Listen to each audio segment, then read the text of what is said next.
esta charla es de los sistemas restantes, es decir, no vamos a abordar el sistema cardiovascular ni el reproductivo, ya que estos se abordaron en charlas anteriores. Nuestras referencias son el libro de Williams de obstetricia, en el capítulo de fisiología, y también tocamos un artículo de revisión sobre cambios fisiológicos en el embarazo.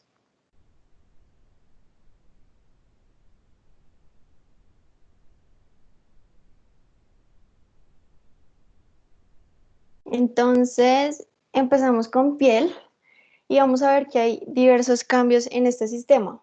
Primero, en la pared abdominal, con la aparición de unas estrías rojizas inicialmente, principalmente en el abdomen, en las mamas y en los muslos. Hay algunos factores de riesgo asociados a estas y es el aumento de peso en el embarazo, una menor edad materna y antecedentes familiares de las mismas. En las mujeres multíparas, las estrías van a adquirir un color plateado o blanquecino que se consideran como cicatrices de estrías anteriores. También podemos ver una diastasis de rectos. Esto es cuando los músculos de la pared abdominal no soportan la tensión y se van a separar en la línea media, como se ve en la imagen, y van a crear pues, lo que se denomina diastasis de rectos. En ocasiones esto sí es muy grave, va a causar una hernia, porque la pared uterina anterior va a quedar cubierta únicamente por piel, por una fascia y por peritoneo.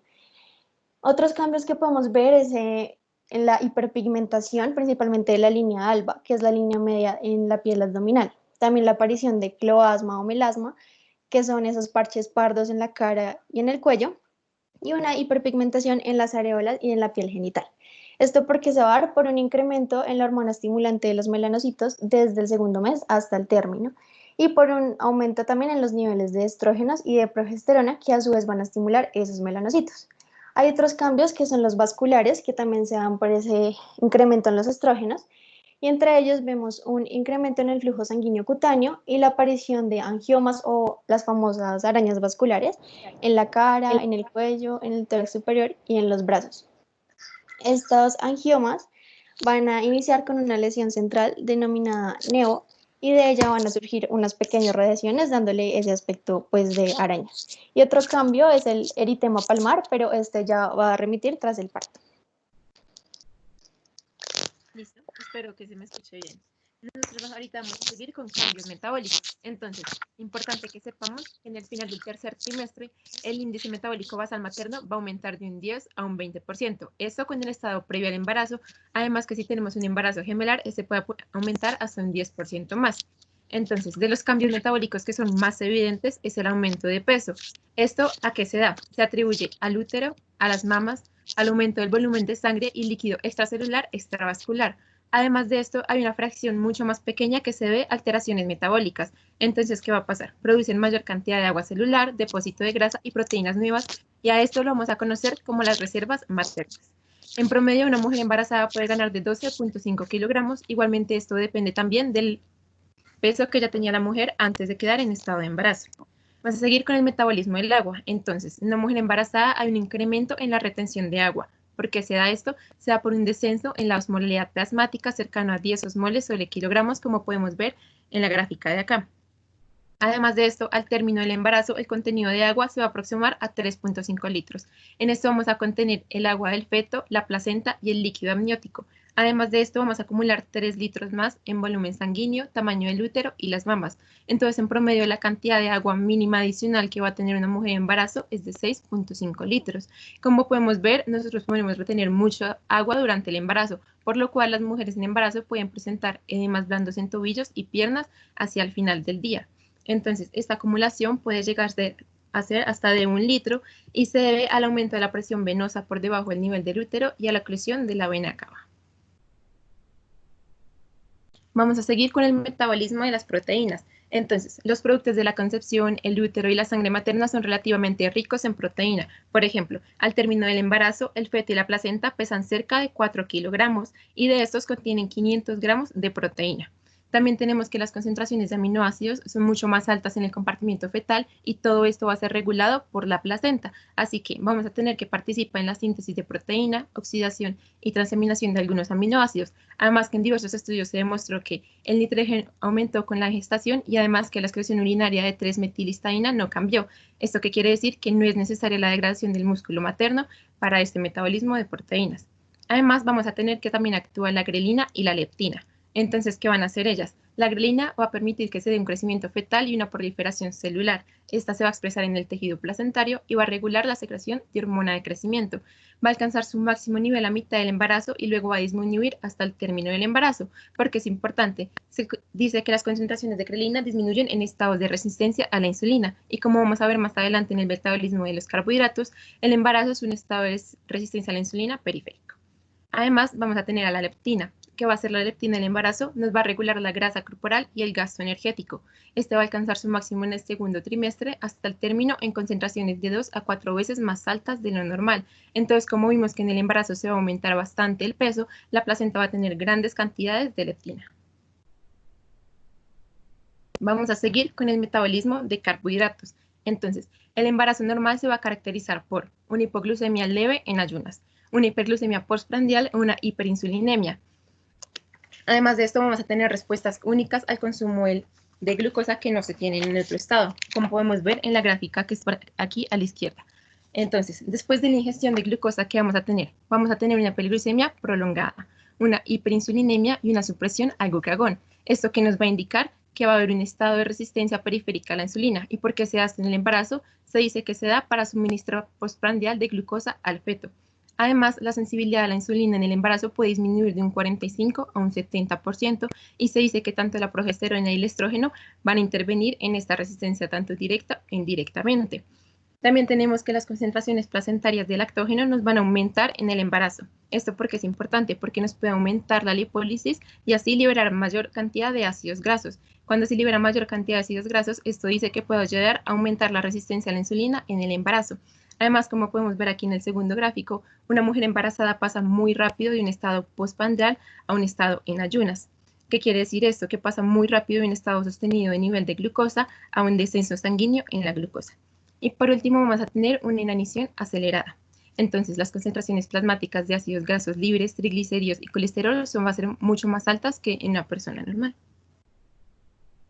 Ya por último, de metabolismo vamos a ver el metabolismo de lípidos. Entonces tenemos concentraciones plasmáticas de lípidos, lipoproteínas y apolipoproteínas que aumentan durante el embarazo. Entonces todo esto que va a aumentar lo vamos a depositar sobre todo en sitios centrales. ¿Y por qué queremos depositar toda esta grasa? Pues porque esta va a tener una disponibilidad para la transferencia placentaria en el último trimestre. En este trimestre es mayor el crecimiento fetal, por eso es tan importante. Además que esto va a funcionar por medio de la progesterona que va a actuar para reajustar el lipostato en el hipotálamo. ¿Qué quiere decir? Que cuando una mujer queda en embarazo, este lipostato que va a hacer va a acumular la mayor cantidad de grasa posible, pero al final del embarazo el lipostato regresa a su nivel previo no gestante y se va a perder toda la grasa agregada.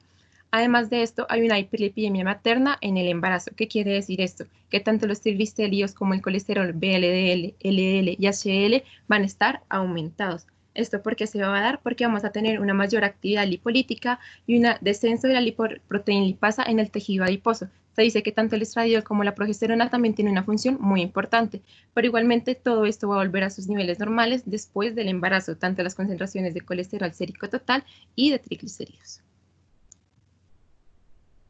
Vamos a ver ahora el metabolismo de electrolitos y minerales. Entonces, durante el embarazo normal se retienen casi 1000 equivalentes de sodio y 300 equivalentes de potasio. ¿Cómo pasa esto? Entonces, la filtración glomerular de sodio y de potasio va a estar aumentada, pero su excreción no va a cambiar. ¿Por qué? Porque vamos a tener una reabsorción tubular. Entonces, se va a acumular sodio y potasio, pero sus concentraciones séricas van a disminuir y esto debido a la expansión del volumen plasmático que tenemos en el embarazo. Además, los niveles séricos de calcio van a disminuir. Cuando estos disminuyen, va a bajar la concentración plasmática de albúmina y a su vez va a bajar la cantidad unida a la proteína.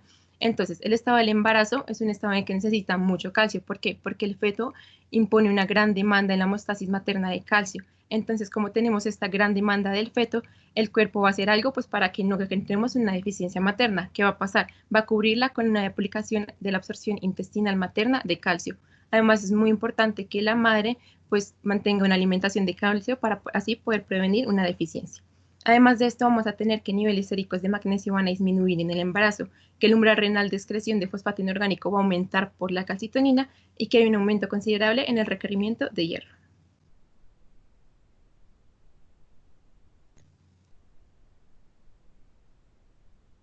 Listo, entonces ya pasamos a los cambios hematológicos. Aquí vamos a ver un incremento en el volumen sanguíneo, denominado una hipervolemia inducida por el embarazo, que cumple múltiples funciones, entre ellas cubrir las demandas metabólicas del útero, aportar nutrientes a la placenta y al feto, proteger a la madre y al feto contra los efectos nocivos generados por la disminución del retorno venoso posicional, principalmente en posiciones supina y erecta, y también va a proteger ante la pérdida sanguínea que se pueda generar durante el parto. El aumento del volumen sanguíneo va a iniciar durante el primer trimestre y a las 12 semanas vamos a ver un aumento en el 15% más que el que se tenía previo al embarazo. Este aumento del volumen sanguíneo está dado por un incremento en el plasma y en los eritrocitos, pero principalmente en el plasma. Y como se ve en la imagen, el volumen sanguíneo va a aumentar con mayor rapidez durante el segundo trimestre. Luego aumenta a un ritmo menor en el tercer trimestre hasta llegar como a una meseta en las últimas semanas. Este aumento en el plasma va a llevar a una disminución en la hemoglobina y en el hematocrito, llegando a niveles de hemoglobina de 12,5 gramos por decilitro. Sin embargo, si vemos que la concentración es menor a 11, ya esto no se debe a la hipervolemia por el embarazo, sino más a una deficiencia de hierro. También va a haber un aumento en la eritropoyetina, que va a llevar a una hiperplasia eritroide y por ende un mayor recuento de reticulocitos. Sin embargo, pues no todas van a ser ganancias, también hay unas pérdidas, principalmente en el parto, donde hay una pérdida del volumen sanguíneo entre 500 a 600 mililitros, y esta proviene básicamente del sitio de implantación de la placenta, de algunas laceraciones que se puedan generar durante el parto, y de los loquios que van a ser esas secreciones vaginales ya en el puerperio. En cuanto al metabolismo del hierro, aquí como dato les trajimos que el hierro total en las mujeres adultas va entre 2 a 2,5 gramos, mientras que el hierro requerido en el embarazo es de 1.000 miligramos aproximadamente. Entonces, como ya lo mencioné, hay un aumento en los eritrocitos, perdón, de 450 mililitros aproximadamente. Este aumento requiere de 500 miligramos de hierro adicionales que no se van a encontrar en las reservas maternas, por lo que se va a requerir de hierro complementario y de no hacerlo, los niveles de hemoglobina y de hematocrito van a disminuir conforme aumente el volumen sanguíneo. Entonces, en conclusión, tenemos que la cantidad de hierro alimenticio junto con el de reserva es insuficiente para cubrir las demandas impuestas durante el embarazo.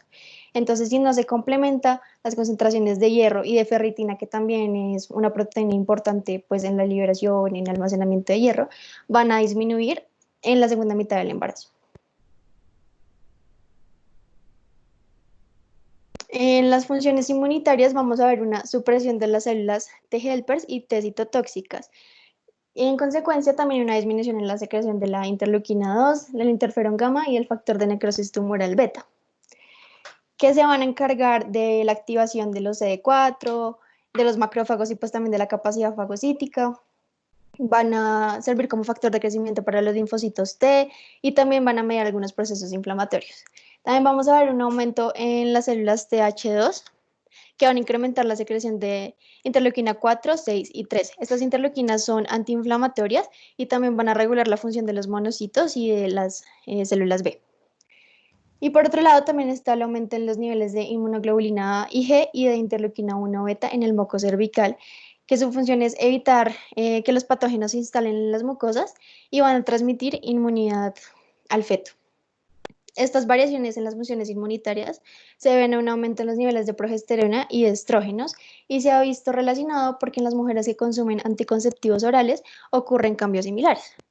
Ya por parte de los leucocitos, estos van a variar a lo largo del embarazo. Sin embargo, se ha visto que hay una media entre 5.000 a 12.000 células por microlitro y en el parto y el puerperio van a aumentar hasta 14.000 a 16.000. También durante el embarazo habrá una disminución de quimiotaxis y de la herencia de los polimorfonucleares en el segundo trimestre. Esto debido a un aumento en la relaxina, que es una hormona sintetizada durante el embarazo, que va a alterar la activación de esos neutrófilos y pues por ende de su quimiotaxis. Todas estas variaciones, tanto en la supresión de las células T helpers, en la disminución de la quimiotaxis y demás, van a mejorar las enfermedades autoinmunes en las mujeres embarazadas en caso de que las presenten. Y ya como dato curioso es que también van a aumentar las células inmunes en la pared uterina, principalmente como gracias a los mastocitos, y estos también son fundamentales porque van a mediar la contractilidad uterina.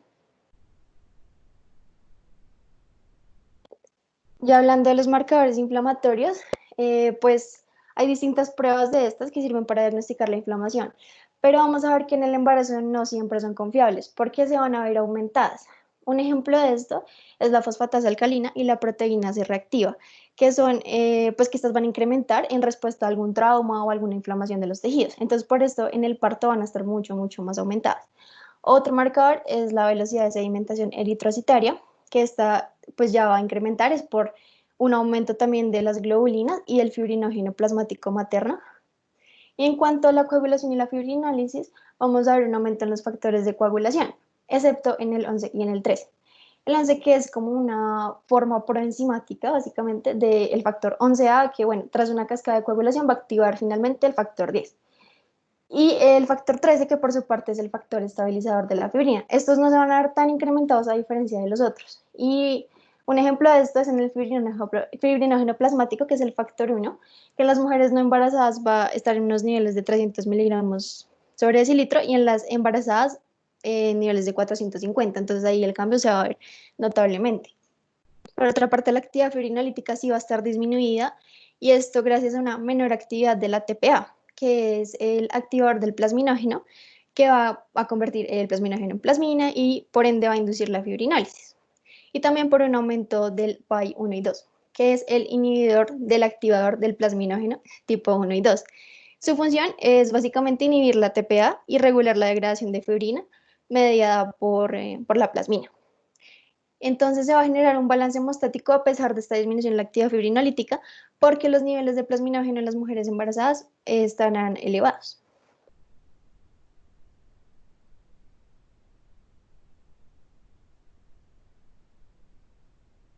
Dale.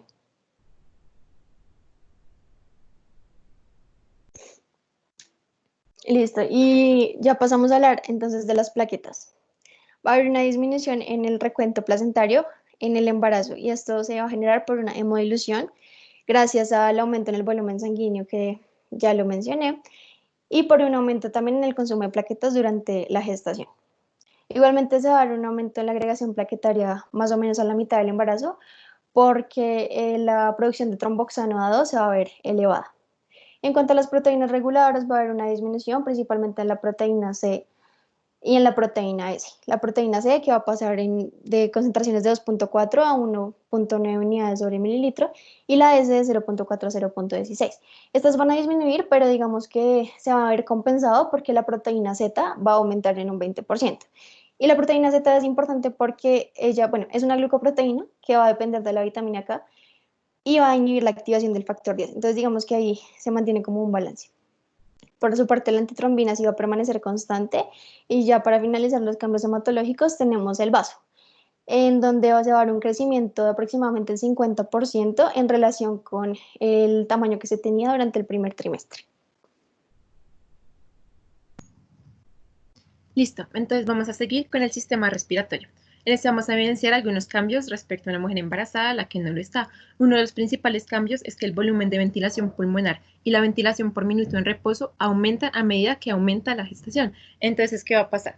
¿Por qué se da como este aumento en estos dos? Se va a dar primero por una intensificación del impulso respiratorio, también por los efectos estimulantes que puede tener la progesterona acá, también porque el volumen de reserva respiratorio va a estar más bajo y porque tenemos una alcalosis respiratoria compensada. Entonces, como ya dije, la capacidad funcional residual y el volumen residual van a disminuir. ¿Esto por qué? Como consecuencia de que hay una elevación del diafragma, como podemos ver en la imagen. Además de esto, la velocidad máxima del flujo respiratorio disminuye en forma progresiva a medida que avanza la gestación. Se dice que todos estos cambios tienen que ver mucho con la progesterona. Vamos a tener otros dos cambios en el sistema respiratorio, que es el aporte de oxígeno y el equilibrio ácido-base. Entonces, ¿qué va a pasar con el aporte de oxígeno? Que la cantidad de oxígeno que va a llegar a los pulmones va a exceder las necesidades impuestas por la gestación, con el aumento del volumen de ventilación. ¿Esto qué quiere decir? Que tanto la hemoglobina como la capacidad transportadora de oxígeno van a aumentar en el embarazo. Y como está aumentando todo esto, va a disminuir la diferencia arteriovenosa materna. Y en el equilibrio ácido-base, las mujeres que están en embarazo dicen que ellas sienten mayor conciencia de su deseo de respirar, por lo cual lo vamos a decir como una disnea fisiológica. Esto se va a deber al aumento del volumen de ventilación pulmonar que reduce un poco la PCO sanguínea. Entonces, ¿qué va a pasar? La progesterona va a tener una acción central disminuyendo el umbral y aumentando la sensibilidad refleja al CO2. Y como ya dijimos que va a haber una alcalosis respiratoria, pues esto se tiene que compensar de algún modo. Entonces se va a compensar bajando los niveles de bicarbonato de 26 a 22. Además de esto, podemos ver que en el equilibrio ácido-base el pH va a aumentar en un mínimo por ciento, pero este mínimo por ciento va a hacer que se desplace la curva de disociación de oxígeno hacia la izquierda. ¿Qué va a pasar si se desplace hacia la izquierda? Va a haber mayor afinidad por la hemoglobina y por el O2, por lo cual necesitamos que esto vuelva a un equilibrio, así que también va a aumentar la 2,3 difosfoglicerato eritrocitario, regresando la curva a la derecha y haciendo que haya un equilibrio.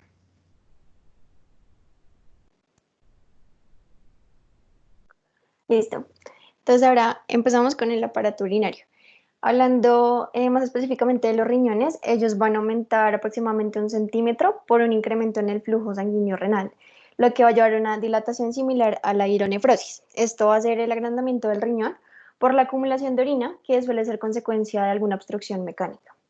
También vamos a ver un incremento en la tasa de filtración glomerular, pero esta va a ser más paulatina, con un 25% inicial en las 2 semanas tras la concepción y un 50% posterior al principio del segundo trimestre. Igualmente va a haber un flujo plasmático renal mayor, pero este va a disminuir en el embarazo avanzado, a diferencia de la tasa de filtración glomerular, que sí va a permanecer constante hasta el término del embarazo. El aumento de estas dos, de la tasa de la filtración y el flujo plasmático renal, se van a dar gracias a un aumento en la relaxina y en la sintasa de óxido nítrico, que ambas juntas van a generar una vasodilatación y pues por ende un mayor flujo renal. Hay otros factores que disminuyen, como el bicarbonato sérico, que disminuye en 4 a 5.000 equivalentes por litro, la presión parcial de CO2, que va a disminuir en 10 milímetros de mercurio, esto debido al aumento de los niveles de progesterona, que a su vez van a estimular el centro respiratorio, incrementando la frecuencia respiratoria. Va a disminuir también la creatinina sérica, que ya le explicaré mejor más adelante, y la osmolaridad sérica va a disminuir en 10 miliosmoles por litro. La variación en la osmolaridad va a depender de un aumento en el metabolismo placentario del ADH. Aquí recordemos que el ADH va a aumentar la retención de líquidos y pues al hacerlo va a disminuir la osmolaridad sérica. Y es importante tener en cuenta pues que, como se mencionó, hay un mayor metabolismo placentario. Entonces, esto va a provocar como una especie de resistencia al ADH y por ende como una diabetes insípida transitoria en la mujer embarazada. Entonces, pueden generar mayor diuresis, que es como diluida, y algunos síntomas en ellas como polidipsia y poliuria. Listo. Entonces, en cuanto a las pruebas de función renal, vamos a ver un aumento en la depuración de creatinina en un 30% y esto nos va a llevar a niveles de creatinina sérica en las mujeres embarazadas entre 0,5 a 0,7 miligramos por decilitro. Este examen permite calcular la función renal, pero es muy específico porque requiere una recolección como completa y en un tiempo determinado.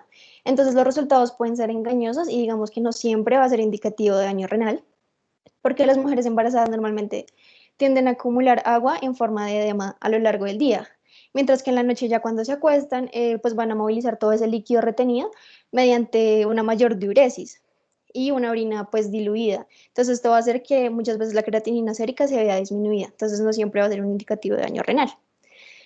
En el análisis de orina, vamos a ver que las mujeres embarazadas pueden cursar con glucosuria, que es la presencia de glucosa en orina, y esto debido gracias a un aumento en la tasa de filtración glomerular y a un deterioro en la capacidad de reabsorción tubular de la glucosa que se filtró. Eso explicaría entonces la pérdida de la glucosa en la orina. También se puede generar una proteinuria ligera que va a ser mayor tras el trabajo de parto, una excreción de albúmina mínima en niveles de 5 a 30 miligramos por día y en ocasiones hematuria, pero esto es más por contaminación en la recolección de la muestra. En caso de que no sea por eso, entonces sugiere alguna infección en las vías urinarias y también puede darse tras el trabajo de parto, pero principalmente en partos difíciles por algún traumatismo de la vejiga o de la uretra. En cuanto a los uréteres, durante el embarazo, el útero va a desplazar y va a comprimir los uréteres en el borde pélvico y va a aumentar así el tono intraureteral. Entonces, lo que va a pasar es que se va a dar como una dilatación ureteral de predominio derecho.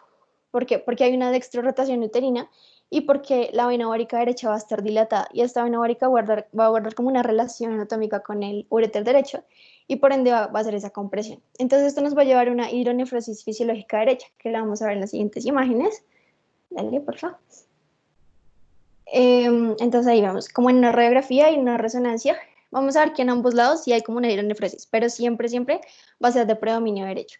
Igualmente, pues va a haber una elongación ureteral, en donde se van a generar como unas curvas de tamaño variable y en ocasiones se forman ángulos agudos que erróneamente los denominan como torsiones. Es posible que la progesterona tenga algún efecto, ya que se hicieron como algunos experimentos y se describía como una dilatación ureteral conservada tras extraer el feto, pero con la placenta todavía dentro de la mamá. Sin embargo, pues esto es como una teoría, no está 100% comprobado, entonces se prefiere más la opción de la compresión mecánica. Y ya para finalizar el aparato urinario, hablaremos de la vejiga. Esta tiene diferentes modificaciones, entre ellas la elevación del trígono vesical, que es ese espacio pues, entre los uréteres y la uretra, y el engrosamiento de sus paredes, principalmente el margen intraureteral. La vejiga va a aumentar su tamaño y en consecuencia la tensión en sus vasos sanguíneos. También va a aumentar la presión vesical pasando de 8 centímetros de agua a 20 y la presión intrauretral va a aumentar también de forma compensatoria pasando de 70 a 93 centímetros de agua.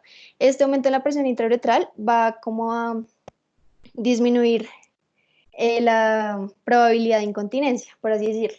Pero muchas mujeres suelen cursar con incontinencia durante el tercer trimestre, por lo que se debe considerar como un diagnóstico diferencial en la rotura de membranas. Y por último, también la uretra hace como una compensación al aumento de la presión vesical, aumentando su longitud, tanto absoluta como funcional. Listo, vamos a seguir con el aparato digestivo. Entonces, a medida que avanza el embarazo, gracias a que hay un crecimiento del útero, tanto el estómago como el intestino se van a desplazar. Es muy importante saber que el tiempo de vaciamiento gástrico no va a cambiar en ninguno de los 3 trimestres, pero en el momento en el que se está en el trabajo de parto, pues claramente ya se van a administrar analgésicos y esos analgésicos sí pueden prolongar el vaciamiento gástrico. Muy importante que cuando se administren esos analgésicos tengan cuidado de que no haya una regurgitación o una aspiración por parte de la embarazada. Además de esto, en las embarazadas las presiones extraesofágicas son mucho más bajas y las intragástricas son mucho más altas. Entonces, por ejemplo, en la pirosis, que es el reflujo de secreciones ácidas, esto puede aumentar debido a que la posición del estómago cambió por el crecimiento del útero y porque el tono del esfínter esofágico inferior va a ser menor a que una persona que no está embarazada. También de eso podemos encontrar que las encías pueden volverse hiperémicas y blandas durante el embarazo. ¿Esto qué quiere decir? Que cuando una mujer embarazada se esté cepillando los dientes y lo hace con mucha fuerza, esto puede ocasionar un trauma, pueden ocasionar que sangren las encías. Y también vamos a tener una epulis, que es una inflamación local muy vascularizada de las encías, pero esto suele remitir después del parto. Tenemos que en el embarazo el tamaño hepático no va a aumentar durante la gestación. Lo que sí va a aumentar es el flujo sanguíneo hepático y el diámetro de la vena porta. Además de esto, la fosfatasa alcalina casi va a duplicar su valor a lo que es normalmente, y esto se da gracias a que las isoenzimas de la fosfatasa alcalina, placentarias termoestables que después se encuentran ahorita en el embarazo. También tenemos que la concentración de albúmina sérica va a disminuir durante el embarazo, pero la albúmina total va a aumentar. ¿Esto por qué? Porque hay un mayor volumen de distribución a causa del aumento del volumen placentario. Como vamos a ver aquí en la imagen a la derecha, también tenemos que tener en cuenta que las hemorroides son mucho más frecuentes en el embarazo. ¿Por qué? Debido a un estreñimiento, debido a que las vísceras están siendo comprimidas y una presión alta en las venas. Y por último, en el aparato digestivo vamos a ver que la contractibilidad de la vesícula biliar va a estar disminuida, lo cual va a aumentar su volumen residual. Entonces, dice que la progesterona afecta a la contracción vesicular inhibiendo el estímulo del músculo liso. Vamos a seguir con el sistema endocrino. En este sistema vamos a encontrar 4 glándulas importantes. Vamos a empezar con la glándula hipófisis. Entonces, durante el embarazo normal, la hipófisis puede crecer hasta un 135%. ¿Esto qué quiere decir? Que si tenemos en cuenta la ubicación de la hipófisis, si crece tanto a lo que es normalmente, podría oprimir el quiasma óptico. Pero pues lo que nos dicen varios estudios es que la alteración visual por el crecimiento fisiológico de la hipófisis es muy infrecuente y no pasa en las embarazadas. También podemos tener que la hipófisis materna no es esencial para la gestación, porque esta nos va a secretar tanto la hormona de crecimiento como la prolactina, pero no es tanto para la gestación, sino más como para la lactancia. Entonces vamos a ver que la hormona de crecimiento se secreta sobre todo al principio del embarazo en la hipófisis materna. Luego a la semana 8 vamos a ver que se detecta en la placenta y ya a la semana 17 la placenta va a ser la fuente principal de hormona de crecimiento en el embarazo. También la hormona de crecimiento placentaria se va a secretar en el cincito de trofoblasto en forma no pulsátil. ¿Y pues para qué sirve la hormona de crecimiento?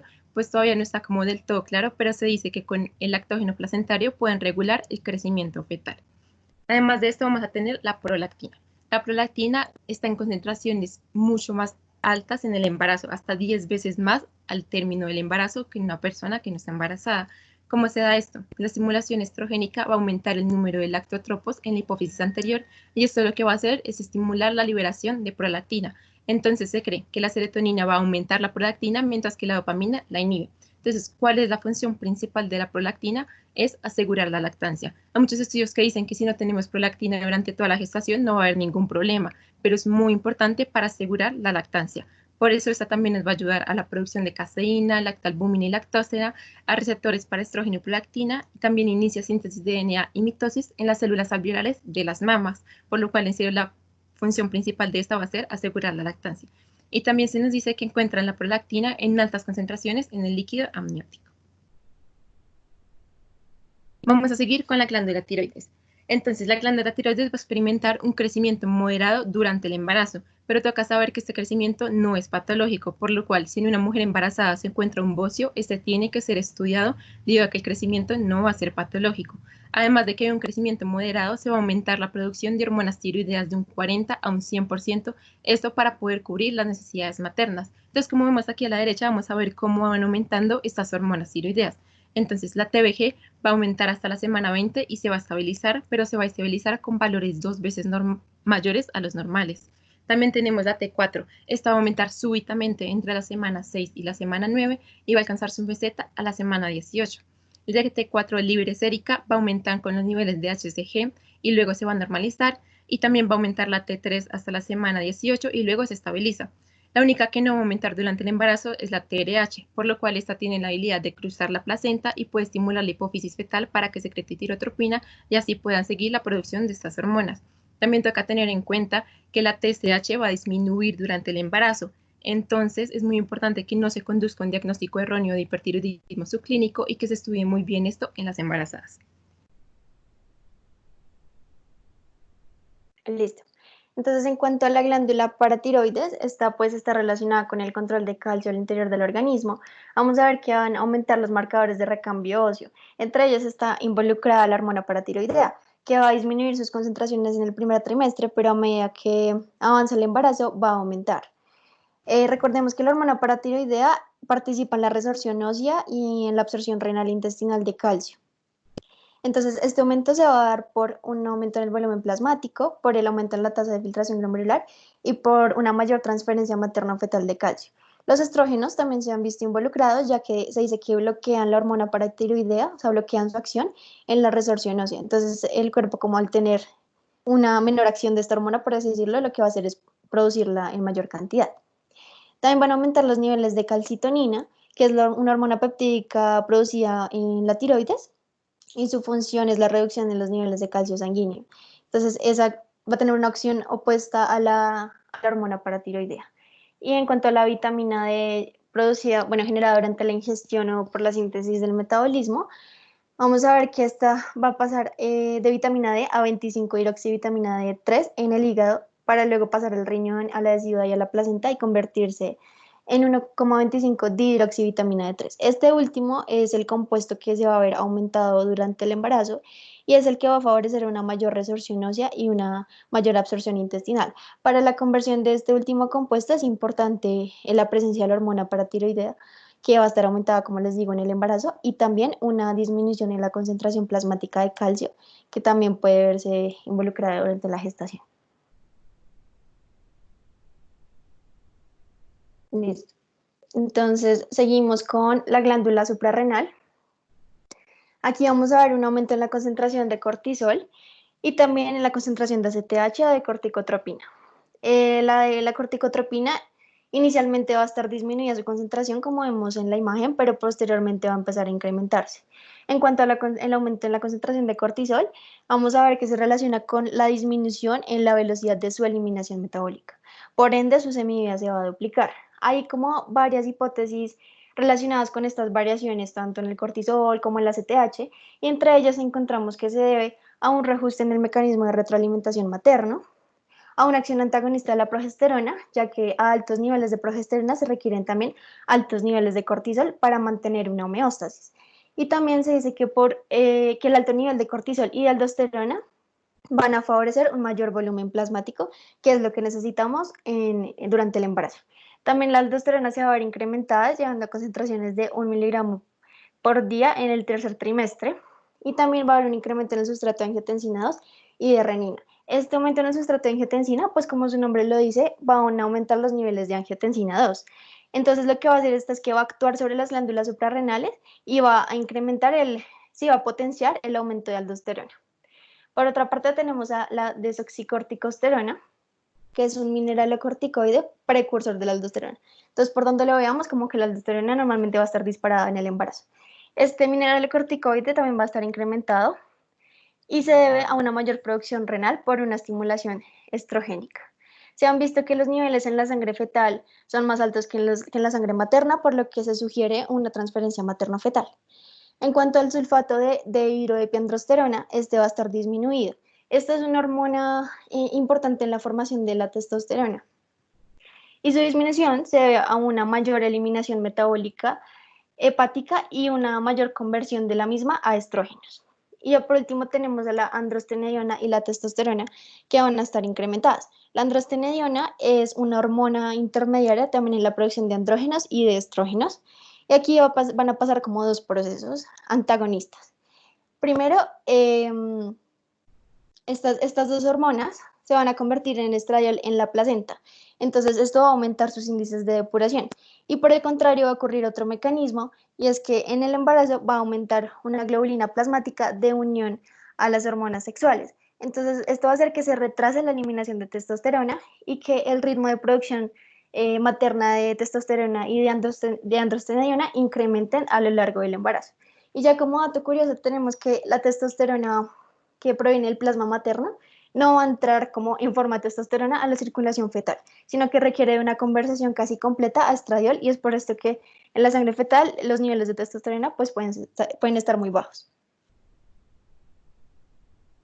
Listo, y ya para terminar la charla vamos a tener como otros sistemas que también están involucrados en el embarazo. Vamos a empezar con el sistema del músculo esquelético. Entonces, ¿qué pasa en este? Tenemos una lordosis progresiva, pero eso es una característica completamente normal del embarazo. Entonces, ¿qué va a pasar? Se desvía el centro de gravedad de regreso a las extremidades inferiores. Además que tenemos que la articulación sacroiliaca, sacrococcígea y púbica van a tener una mayor movilidad durante el embarazo. Entonces vamos a fijarnos ahorita en las imágenes A y B. En la imagen A vamos a tener una diástasis de sínfisis, que quiere decir que, como pueden ver en las imágenes, está ensanchamiento marcado de la sínfisis púbica. Por el otro lado vamos a tener en la B un ensanchamiento de la articulación sacroiliaca. Como podemos ver, es mucho mayor en la parte izquierda que en la parte derecha este ensanchamiento de la articulación sacroiliaca. También vamos a tener a los ojos. Entonces, ¿qué va a pasar? En una persona embarazada, la presión intraocular va a disminuir. Esto aquí hay un aumento en el drenaje del humor vítreo y que la sensibilidad corneal va a disminuir. Además, en un embarazo avanzado podemos encontrar los usos de Kuchenberg, que son opacidades de color pardo rojizo en la superficie posterior de la córnea.